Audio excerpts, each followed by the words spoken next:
اللہ نے جن و انس کو جو پیدا کیا، تخلیق کیا، اس کا بنیادی مقصد یہ ہے کہ اللہ چاہتا ہے کہ اس کی پیدا کردہ یہ خلقت جو ہے، بالخصوص یہ جنات اور انسان، اللہ کی معرفت حاصل کریں، اللہ کی محبت حاصل کریں، اللہ کی پہچان کو حاصل کریں، اللہ کی اطاعت کریں۔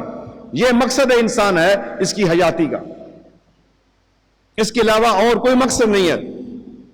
اور اس مقصد کا تقاضا جن و انس کو وہ صلاحیت کمال درجے میں عطا کی جائے جس کے ذریعے وہ اعلیٰ درجے میں معرفت خداوندی حاصل کر سکے۔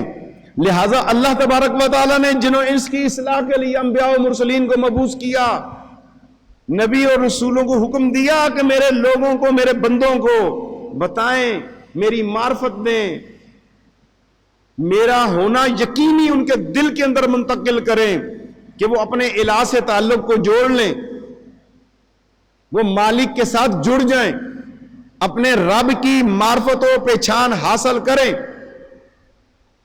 چنانچہ جن و انس کو ایک طرف وہ اعلیٰ دماغی صلاحیت دی گئی جو اس عظیم مقصد کے لیے مطلوب تھی۔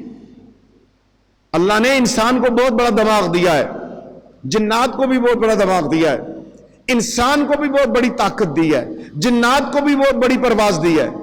یعنی انسان نے آج تک جتنی سائنس میں ترقی کی ہے، وہ چھپی ہوئی چیزوں کو اس نے نکال کے باہر رکھا ہے، مخفی چیزوں کو جو ہے وہ نکال کے باہر رکھا ہے۔ جو عام شعور میں باتیں نہیں اترنے والی تھی، وہ ایک انسانی دماغ نے سائنس کی صورت کے اندر سامنے رکھ دیا ہے۔ اور یہ کمال کس کا ہے؟ یہ اللہ کا کمال ہے